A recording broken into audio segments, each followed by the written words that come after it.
All right, everybody. It is April 24th, 2024, the day before that time honored NFL tradition that we all look forward to every year. You know what I'm talking about. The time when ESPN, right as the Seahawks are on the clock, decides to go to a commercial break.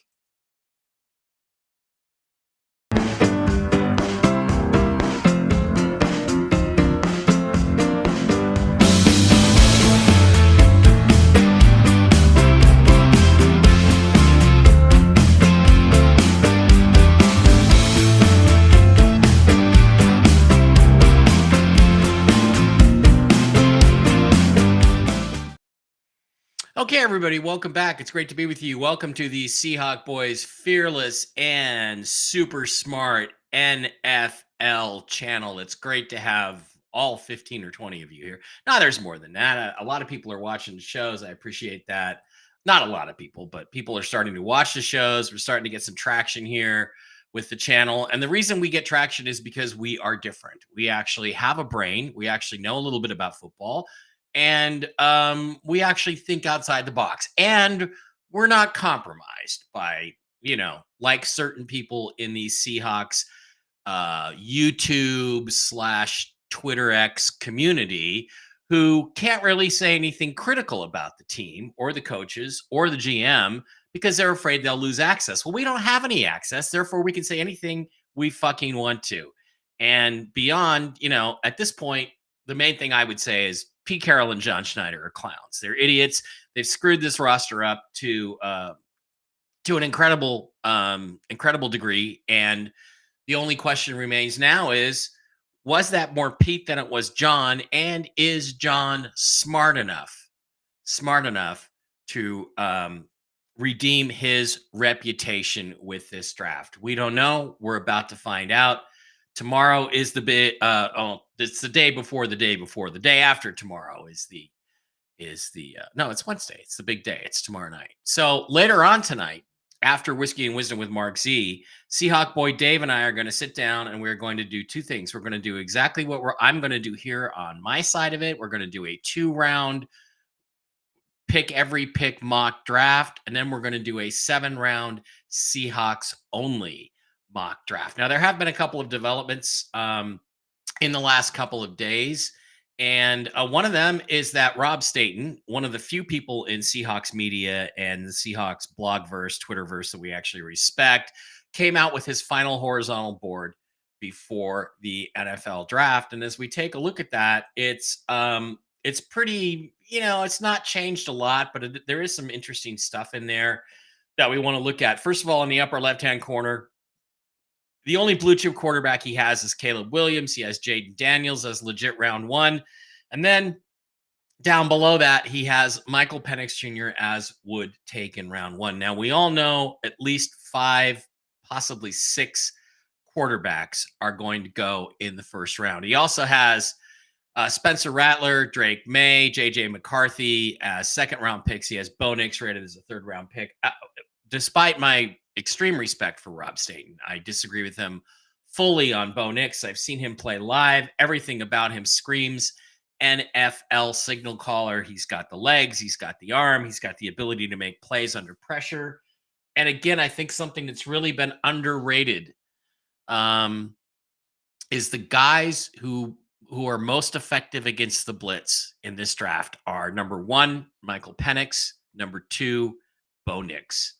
Okay, 1 out of every 12 times he is blitzed or pressured, Michael Penix gets sacked, fumbled, or throws an interception. Bo Nix is next at 1 out of every 11. Guys like Jaden Daniels and Caleb Williams are way up there. 1 out of every 3, 1 out of every 4. They can't handle the pressure. I don't know. And this is all Pat Kerwin information from Sirius NFL Radio. I would really like to know where Spencer Rattler falls in that. Now, you guys all know, I mean, as you get down lower into the draft, you've got a bunch of 5th to 7th round quarterbacks. None of these guys are worth taking except Tua Tagovailoa, Tua, as I call him. Tua. If we are unable for some reason to get a quarterback, and there's no reason we can't get a quarterback, with our top 2 picks in this draft, I would consider Tua to be my fallback position because although he's small, he's a playmaker, and you can't teach that. Now, as you look at his blue chips, he's got Caleb Williams, Marvin Harrison, Romo Dunze, Malik Neighbors, Brock Bowers, Troy Fatanu, Talise Fuaga, Chop Robinson, Jared Verse, and I do believe that is it in terms of blue chippers. He's only got a few more guys as first rounders, only one other receiver, two other receivers, Brian Thomas and Lad McConkey. Ben Sinnott is a first rounder. Interesting, may affect how I draft. Olu Fashanu is a first rounder. Darius Robinson, Braden Fisk has moved up into the first round for I keep calling him Rob Thomas. Rob Staten, Terrion Arnold, and Quinyon Mitchell. Now, I heard yesterday that people think Arnold is going to be the first pick over Quinyon Mitchell, but if the Eagles, for instance, move up, they'll be moving up for Quinyon Mitchell, not Terrion Arnold. Okay, so they agree with Rob on that. Again, there's not a lot of help here. The Seahawks don't really need a tackle. They could use one, but they don't really need one. Most of these guys are tackles. Even Troy Fatanu, who everybody touts as a guard, is likely a tackle, possibly even a left tackle at the next level, at the NFL level. So it really makes things complicated for the Seahawks depending on how the draft plays out. So why don't we slide over to the PFN mock draft simulator and let's just take a look and see how this all falls out according to the latest news and rumors that are out there. Okay, we're going to select number of rounds. We're going to select 2. We're going to pick for all of the teams, and we're just going to go ahead and get started because, again, speed doesn't matter. So let's enter the solo draft. Now, everybody says it's locked in that Caleb Williams is going number 1 to the Chicago Bears. Okay, we'll do that. I wouldn't do this if I was Chicago. I don't like Caleb Williams. I don't care about how talented he is.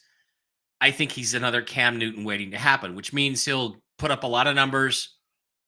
He'll win some games, but he doesn't have the heart of a champion. And anybody who paints his nails pink and wears pink lipstick and has a pink iPhone case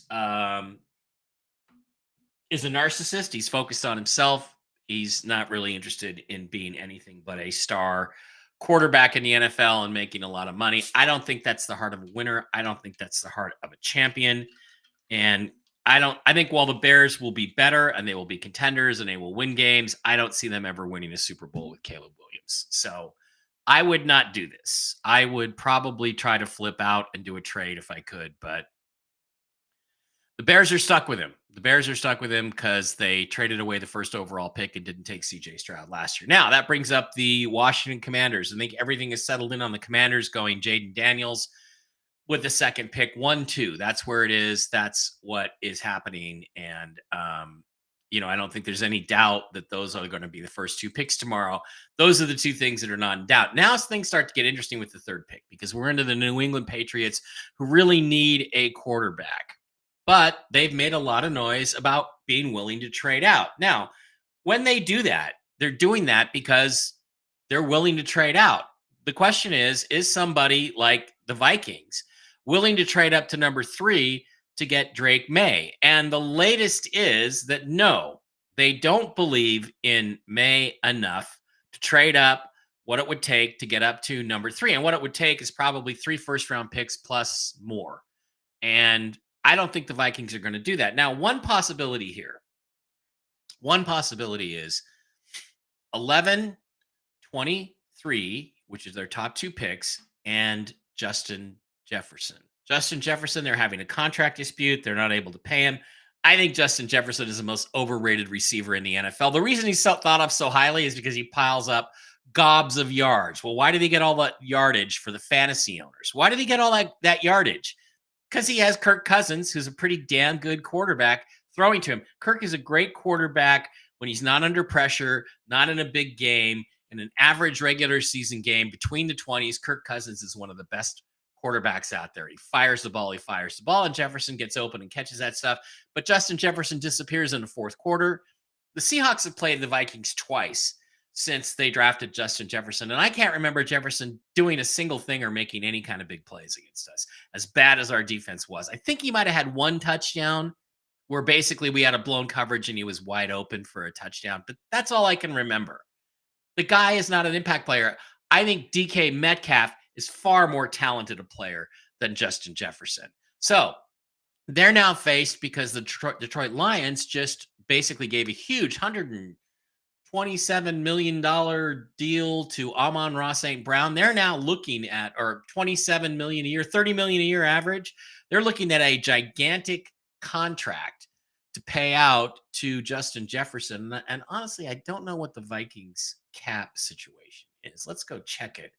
Let's go check it while we're talking about it. Let's just go over here. And again, OTC, just have it come into the cap calculator. That's what everybody goes here for, is the cap calculator. And the cap calculator is broken. Okay. They have 16 million in cap space.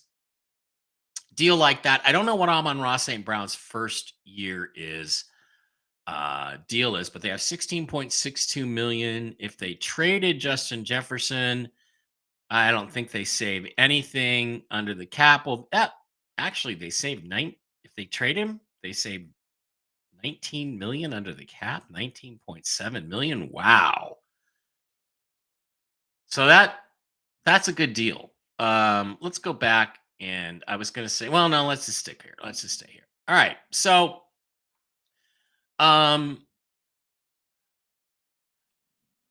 that brings up interesting possibilities. They could get rid of a headache in Justin Jefferson, and they could probably get rid of that, and they would trade these 2 picks, 11 and 23, for number 3, and that might be enough to coax the Patriots down to number 11.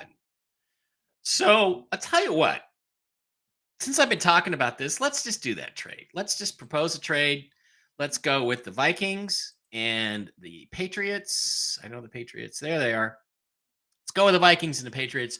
Let's go 11, 23, 108, and let's say Jefferson is the equivalent of the first round pick next year, because next year, a pick a year later is generally regarded as equivalent to the middle of the round. So that would be like the 16th pick next year for New England's number 3. Let's see if they'll accept it.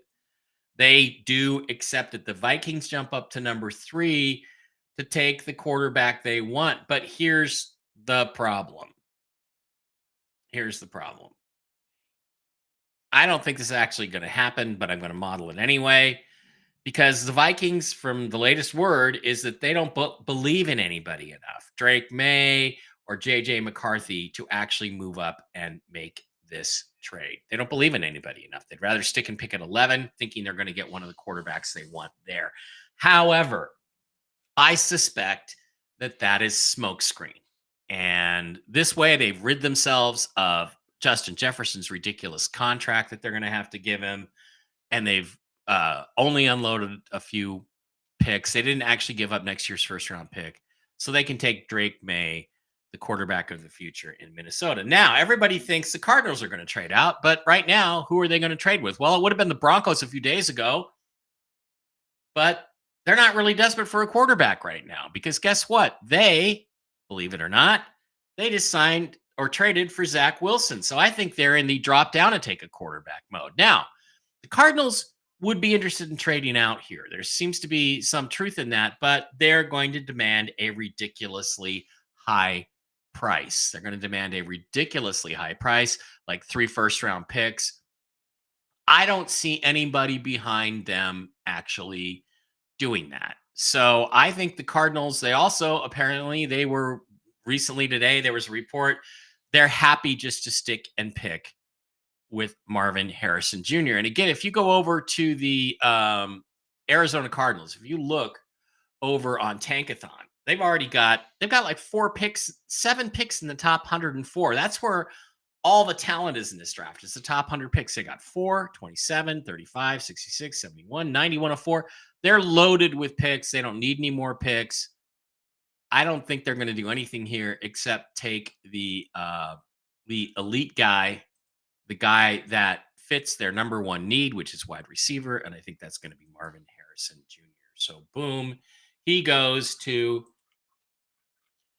the Arizona Cardinals. And, if the Seahawks don't watch it, Cardinals are going to pass them by in this draft in terms of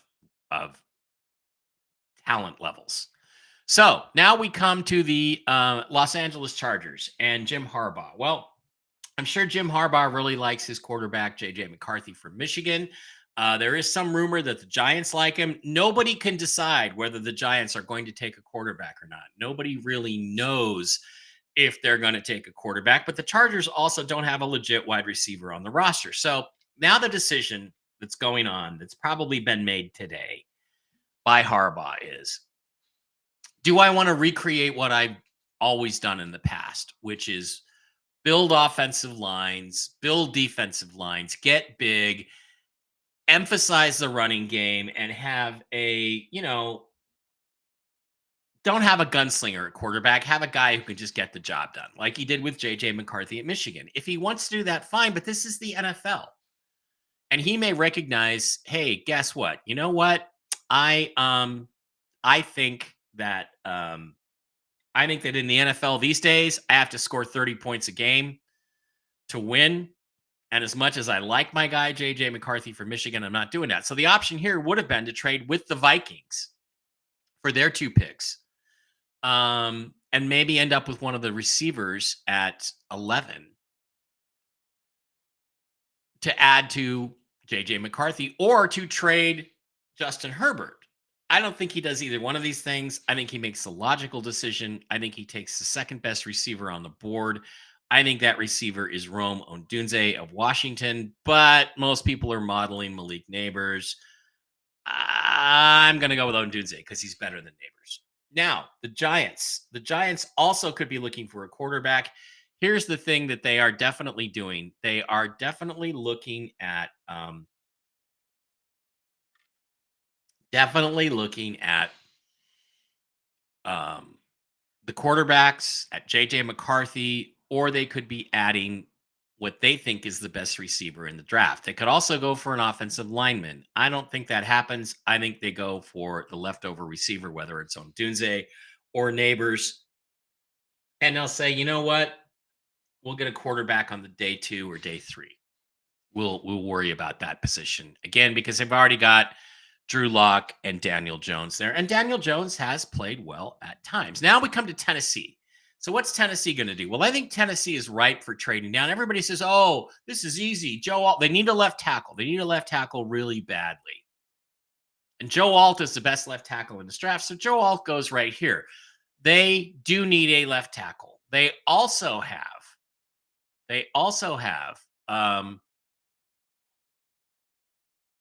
a lack of skilled playmakers on the offense for Will Levis, the quarterback that the Seahawks should have had last year, the quarterback that they're building around. So, do they sit and pick and just take the obvious guy that everybody has mocked to them, or do they think about doing something else? Well, I believe they think about doing something else. And that something else is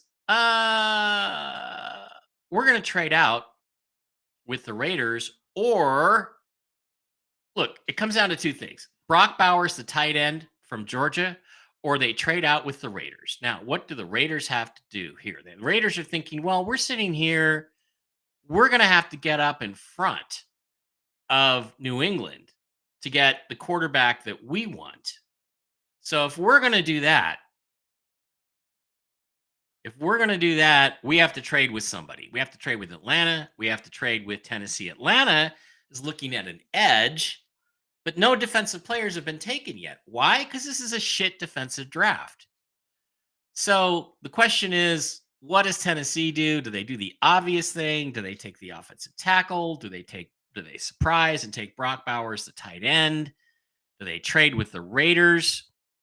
The Raiders are going to have to get up in front of New England. I think they're going to take the tackle. They're just going to take the tackle, solidify their backside, and get a receiver in the second round. Because if you remember, Rob Staten's big board, let's go back over there. Let's share this tab.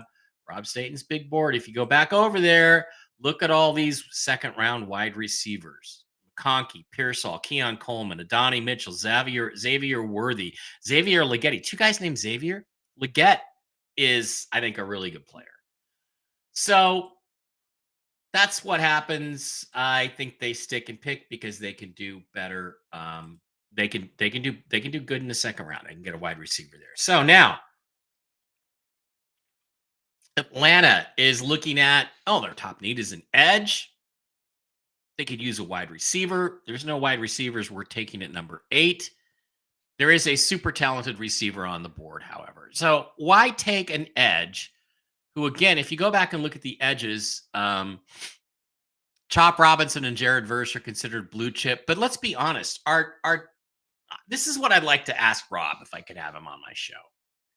Do you think that Chop Robinson and Jared Verse, how do you rate them against Will Anderson, who went, number 3 or 4 or 5 to the Texans last year and was defensive rookie of the year and had, 8, 9, 10 sacks? Because I don't think that either one of them is as good as Will Anderson was. So do you take an edge guy or do you take a value pick? A value pick at number 8. I think you take the value pick. I think you take the guy who can score touchdowns. You give the guy to Kirk Cousins to throw to, Brock Bowers, that other tight end, Kyle Pitts. They'll either move on from him or trade him, or they will run more 2 tight end sets. That's what I think they do. Now Chicago just took Caleb Williams. They need to do something to help with the offensive line, the top receivers, and possibly the tight end they really wanted. Brock Bowers just got taken off the board. What do the Bears do? I think the Bears look to swap out. So this is where I see a trade. The Raiders, because the Bears only have 4 picks in this draft. So they need more draft picks. So we're going to do a proposed trade. We're going to go with the Raiders. They're going to trade up to Chicago's spot. They're going to offer 13 and 44 for 9. Let's see if the Bears will take that. They do. They get the second round pick. The Raiders come up and they take their quarterback right here. The problem is, who's their quarterback? Well, JJ McCarthy is liked by a lot of teams. The far better player is Michael Penix Jr., who's rated 28. Boom. Penix goes to the Raiders, and all they had to do was give up a second-round pick to get the next Daryl LaMonica. I can't call him Ken Stabler because his arm is 1,000 times better than Ken Stabler. So they get their quarterback. Now the Jets are sitting here. Well, what are they going to do? Well, they probably would have liked to have Brock Bowers slip to them. Didn't happen. Let's just go ahead and get the guy that's going to protect Aaron Rodgers' backside left tackle. That's not Oli Fashanu. It's Talise Fuaga from Oregon State. Boom, there he goes. That now leaves the New England Patriots with a chance to take their quarterback. Okay, they acquired extra picks. They now have 3 picks in this 2-round draft that we're doing. They can take J.J. McCarthy here. Now, the Broncos could have been interested in J.J. McCarthy, and they would have had to leapfrog over the Patriots. But again, they just traded for Zach Wilson. They seem to still be under the delusion that Sean Payton can work with quarterbacks, which he can't. So I think the Broncos aren't going to trade up. I think they're going to trade out. I think that the Patriots are going to take J.J. McCarthy at number 11 right in front of them. And that's going to upset some Broncos fans. Want them to get their quarterback of the future, but it's not going to be in the first round of this draft, at least not right quite yet. Now, so what do the Broncos do here? Do they stick and pick? Do they take an edge? Do they take, another corner? They do have Patrick Surtain to trade. So theoretically, they could have traded up and, could be the Broncos. I've got all these trades being made by the Raiders, by the Broncos, or by the Vikings. Those all make sense. The Broncos, do they trade? I think they look to trade out. The question is, who's going to trade up with them? And again, there are no defensive players off the board. So their 2 biggest suitors for the 12th pick are going to be the Philadelphia Eagles and the LA Rams. I think the Rams are going to trade up here. The edge is their number 1 priority. So the Rams are going to make a selection. They're going to trade with Denver. They're going to say, okay, we'll give you 19 and 52 for 12. Let's see what the Broncos do. They accept the trade. Okay, boom. So the LA Rams move up. They take the edge guy that they want. Is it Dallas Turner? Is it Liatu Latu? Is it Jared Verse? Um, I think in this particular case, it is Jared Verse. That is the guy that they are going to be looking for in this particular spot. Bang, he goes to the LA Chargers. Now the Bears have traded back. They picked up an extra second round pick. They have a need at edge. They could get some blockers for Caleb Williams, but again, I think the guy that they like here, the guy that they can afford to take some risk on, is going to be, well, Rob has Chop Robinson. It's going to be an edge here, I think, if they stick and pick. Um, Dallas Turner makes some sense to pair. They were trying to pair with somebody with Montez Sweat. Let's go with Chop Robinson. Let's stick to Rob's board and say he's a better player. Now you have a situation where you're looking at the Saints. They need tackles, they need guards. Why not take a guy who is a tackle and a guard? Troy Fatanu from Washington goes there. He's a better player than Oli Fashanu. Now we come to the Colts. Well, the Colts need wide receivers, corners. They also want edge guys. They were probably thinking about trading up here. The Colts are a team that could trade up. The Jets, for instance, could trade back with the Colts and still pick up an offensive lineman here. And the Colts could get the edge guy that they want. But the truth is, they stick, they pick, they end up with Dallas Turner as the edge. So 2 edges out of 3. Now we come to the Seattle Seahawks. Well, do they take a risk at Liatu Latu? Their 2 favorite offensive linemen are off the board. And let's face reality, the Seahawks' number 1 need is actually quarterback. It's not any of these other positions. It's not linebacker. It's not offensive guard. It's not offensive tackle. It's none of those things. So they're going to look for a trade partner. And believe it or not, they're going to find one. The Philadelphia Eagles are going to make a proposal to the Seattle Seahawks.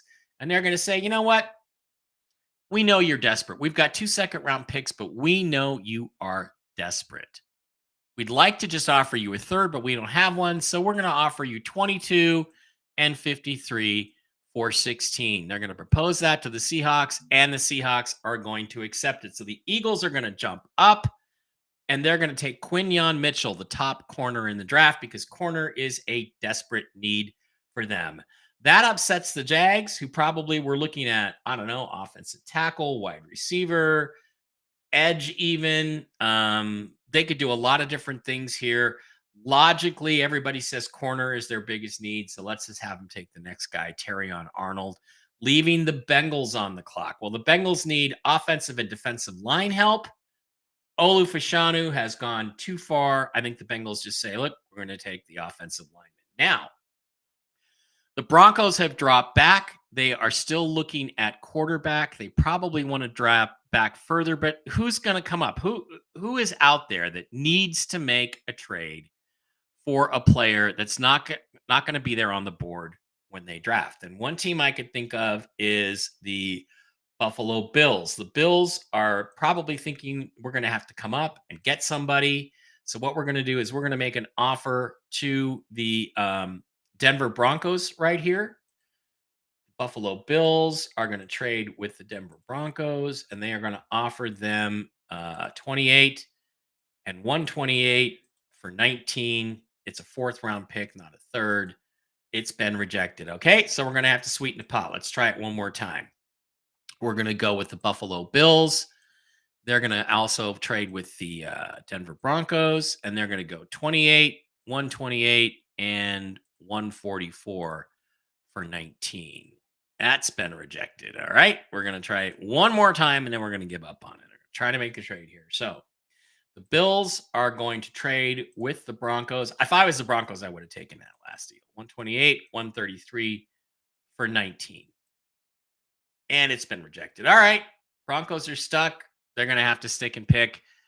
Why would they stay here? Well, they would stay here because they are going to take the guy that they want at this point. It's a quarterback. His name is Bo Nix. He's from Oregon. He fits the Sean Payton system. Now, I know Rob has Bo Nix as a third round pick. He's not. He's a first round pick. He has everything you could want in a quarterback, and that pressure against the blitz thing. I just, again, teams aren't going to wait on quarterbacks. They're not going to mess around. They're just going to stick and pick. They didn't like those offers they got from the Bills, so they're going to stay there. All right. The Pittsburgh Steelers probably did not expect Liatu Latu to be here. He's a great player. He's got lots of talent.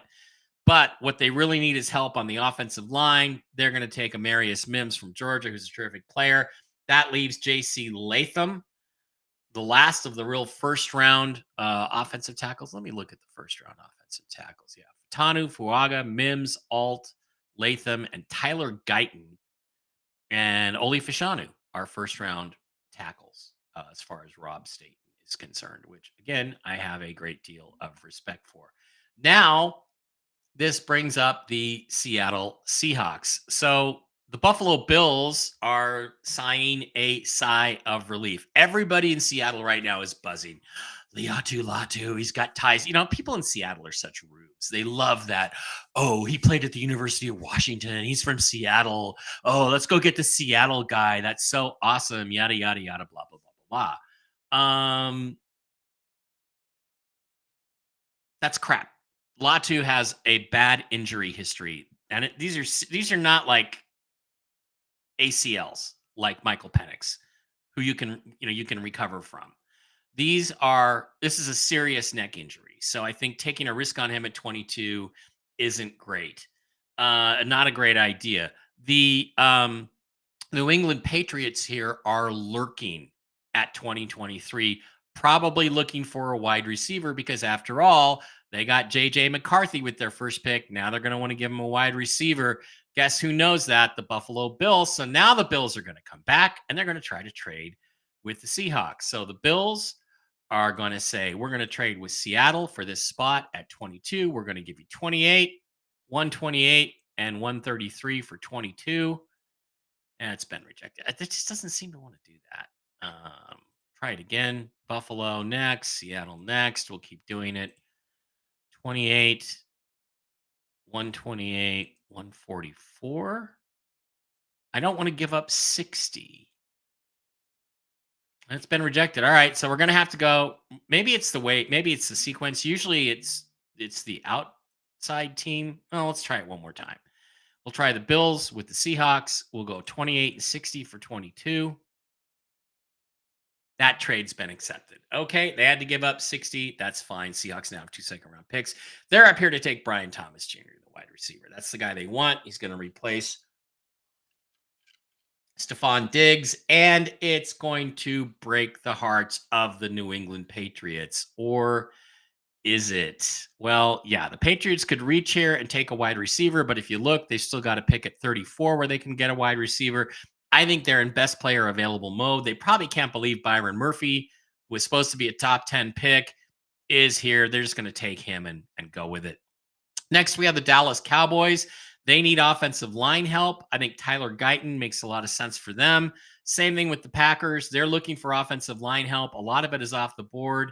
They could also use linebackers. They can get that in the second round. I think Jordan Morgan of Arizona is a guy that rates first round consideration. And I think, Rob has him high in the second. But oh well, they go with Jordan Morgan. And again, I'm just trying to fill in spots here. Now comes Tampa. They're picking 26. It's less of a risk. Liatu Latu, he fits their need perfectly. He's so much more talented as an edge guy than those other players. Now we look back at the Arizona Cardinals come back. There are a lot of good players out here. They got the wide receiver and they need a defensive tackle, a cornerback, an edge, an offensive guard. They have multiple picks. Do they take the number 3 corner on their list, or do they take somebody who's better than that? Let's go look over at corners. I think that The corners here are all second round guys. Do you reach for a need? Here's the thing. If they don't reach to fill a need, is there anybody who's just obviously there that fits another one of their needs? And I guess the only guy is Johnny Newton. So boom, he goes right there. Now, the Seahawks are on the board. The trade offers have dried up. They've gone as far as they can go. What do they do at this point? You can go for none of these guys excites me. None of them. Tyler Nubin, no. Lad McConkey, no. Zach Frazier, no. Jackson Powers Johnson, give me a break. Cooper DeJean, some of the idiots like Hawk Blogger and Seahawks retard Nelson. Oh yeah, Cooper DeJean. They don't need Cooper DeJean. They have 5 safeties on the roster, 2 of which are on 1-year deals, but they can always sign them to 1-year deals again next year, or they can sign other guys to 1-year deals.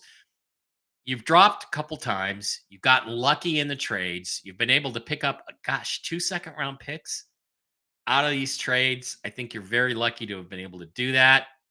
And you're not going to screw around. John Schneider is going to redeem all of those terrible drafts for the last 10 years, and he's going to fill the need he should have filled a couple years ago. He should have tried to fill again last year. He's finally going to take the quarterback that's got first round talent. I don't care about this 104. I don't care what these people think about him. I've seen him play. I've listened to people who know football, who've played at the NFL level, like RG3, the former number 2 overall pick in the draft. Spencer Rattler is not only going to be a legitimate pro quarterback, he is a legitimate first round pick. He goes to the Seahawks, and they still get to make their big splash and surprise everybody. That pick is fine. They'll be it. This is a dangerous game to play. 16 to 22 is bad enough. Playing out 22 to 28, it's a dangerous game because somebody could that wants the last viable first round talent quarterback in this draft could leapfrog them and go get them. So that's a major issue.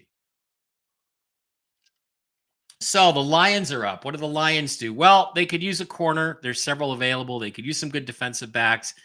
They could also use an edge. The problem is there's just all the edge guys are gone. I think I do not rate Cooper DeJean here. I do not rate him at 25. Rob has him in the 3rd round. But I think other teams might rate him higher, or there's this pressure. No, they're going to take Nate Wiggins. They take the corner from Clemson. Now we come to the Baltimore Ravens. They could have traded up. They decided not to. They instead take Xavier Worthy, who had the fastest 4.21 40. I think Xavier Worthy goes to the Ravens. The 49ers. Now they're going to probably trade Brandon Ayuk either today or on the clock. And they're going to need a wide receiver to replace him. I say they settle in on a Donnie Mitchell and take him. Guess who else needs a wide receiver? Guess who else? The Kansas City Chiefs. They're taking the next guy, Keon Coleman. Boom, boom, boom on the wide receivers, the last few picks. Now we come to the Carolina Panthers, the first pick in the 2nd round. I think they've got to be reasonably happy. They invested a lot in their interior offensive line to try to help their quarterback Bryce Young. They could use some guys to block for him. They could use a lot of things. One thing they don't have is they don't have a center and they don't have a wide receiver. Jackson Powers Johnson has got to be very tempting right here, but I think they take Lad McConkey, who some people, including Rob, have rated as a first round pick, a viable first round pick. Again, I don't see it that way, but they take him to have a good, solid, a receiver, a safety valve that Bryce Young can always rely on. Now we come back to the New England Patriots. They probably thought they were going to get a wide receiver here at number 34. I don't know that they really can or that they really will. They need defensive backs. I think they take Cooper DeJean right there. Now, the Cardinals, they got a wide receiver. They got a defensive tackle. Let's go get him a corner. Let's just take Kool-Aid McKinstry off the board right there. The Washington Redskins. Okay, they took a quarterback first. They also need some offensive line help. Offensive tackle is listed as one of their bigger needs here. I just want to look at the tackles a little bit.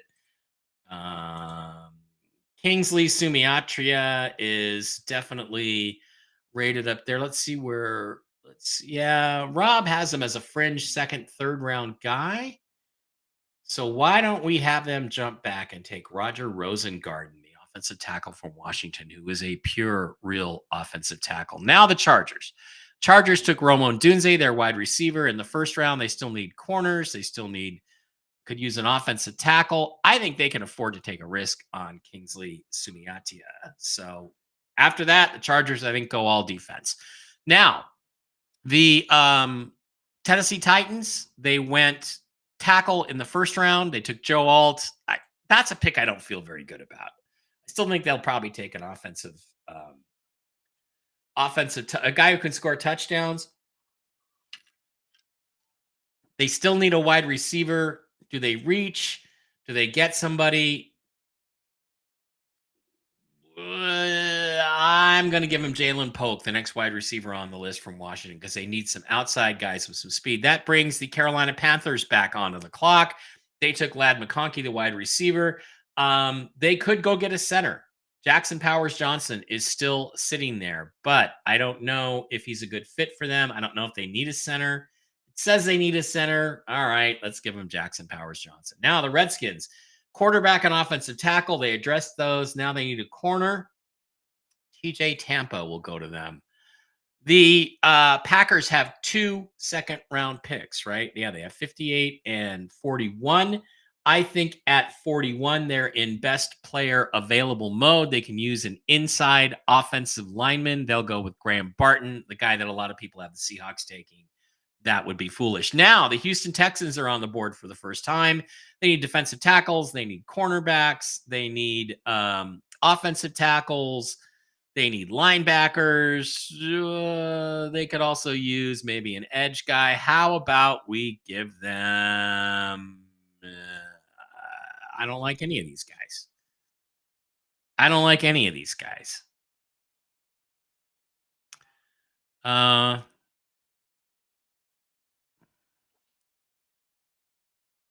go with Edgerrin Cooper, the linebacker. Texas local product. Linebackers on their list will go there. Falcons. The Falcons took Brock Bowers. Now they're looking for an edge. The best edge left is Idezia Isaac. The Bears, quarterback and edge, their first 2 picks. Now it's time to get some help inside for the blocking for Caleb Williams. Do you take Christian Haynes or do you take Zach Frazier, the offensive center, because you truly need a center? Or do you take Haynes and want to convert him to a center? Haynes, he's a better player. Same thing with the Saints. They're going to go now. Offensive line with their second pick. They go Cooper Beebe. So now they've got Fatanu and Beebe. They have a much improved offensive line. The Colts, they needed wide receivers, cornerbacks, edge. Are there any wide receivers we're taking here? Yeah. Xavier Legette, the big fast receiver out of South Carolina, caught passes from Spencer Rattler, can go there. The Giants, they took a wide receiver with the first pick. Now they're on the board. They need corners. They need running backs. They need offensive tackles. How about we give them the first running back in the draft, Troy Benson from Florida State? The Jags took a corner in the first round. They also need wide receivers. The wide receivers are going fast, so they're going to pivot to defensive tackle. They take Rook Orohoro. The Bengals probably would have liked to have taken Rook Orohoro, but they also need wide receivers, offensive tackles. I don't think there's any real second-round tackles here except Patrick Paul, so they swing over there. Now we come back to the Eagles. The Eagles traded up to get Quinyon Mitchell, the corner. Their other big need is linebacker. Let's go over to the linebackers. I think they can afford, because they have multiple picks, to take a risk on Peyton Wilson, but I don't think they do. I think they take Cedric Gray. I understand that they love him. Love him. Now the Steelers, they went offensive tackle in the first round. They come back. They need a center. They need a corner. They need wide receivers. Who do they go with here? Somebody to help. Maybe Russell Wilson a little bit, or whoever's going to be the next quarterback, whether it's going to be Justin Fields. They take Zach Frazier, the center. The Broncos got Bo Nix in the first round. They could use a defensive tackle here. They also could use some guys that could rush the passer. They could use a wide receiver. Do they reach? No, I think they go with Ben Sinnott, the next best tight end, and a guy who has star quality written all over him. He goes there. Now the Seahawks are sitting at 53. They probably would have taken Sinnott, but they already risked a lot and took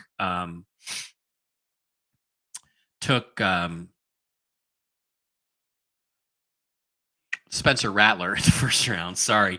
They got a lot of guys staring them in the face, a lot of defensive players. Their biggest needs on the defensive side of the ball are defensive tackle and linebacker. I think they take the risk. They go with Braden Fisk, a defensive tackle from Florida State. That's okay by the Cleveland Browns because they also want a defensive tackle. They're going to take Michael Hall Jr. from Ohio State. Now, the Dolphins, they got an offensive tackle in the first round. They could use a guard. I don't think there's any guards up here that are really all that great for them to take. They could also use a defensive tackle. I think the tackles start to fly off the board here. I think they go with Chris Jenkins of Michigan. Now, the Dallas Cowboys, they got their offensive tackle in the first round. They could also use a center. There are no centers to take here. There's no really inside players. They could use a linebacker. And I think they take a risk. Peyton Wilson is the guy with an injury history, but they like to go for those guys. They take risks on them. You know, Leighton Vander Esch, Kyle Van Noy. Those are guys that they're going to take risks on. Tampa Bay, they went edge in the first round. They also need to get some help for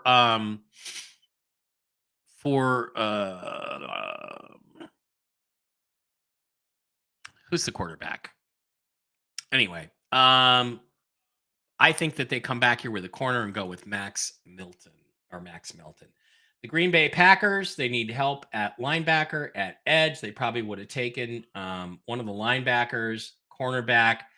I think they just go with Ennis Rakestraw right there. Baker Mayfield, sorry. They're going to have to wait on that. Now the Houston Texans take the big risk, the guy with all the problems, the guy that nobody seems to love, but he is a local Texas product.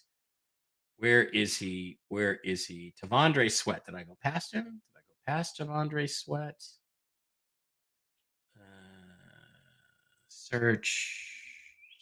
Yeah, T'Vondre Sweat. Kaboom. He goes right there. So what does that leave the Seahawks at 60? Well, the Seahawks so far have gotten a quarterback. They've gotten the defensive tackle. Now I think they switch over to the offensive side of the ball. Mostly right now, it's wide receivers. But Christian Mahogany is there. Cedric Van Pran is there. Is guard or center a bigger need is the question. A lot of people like a lot of players here.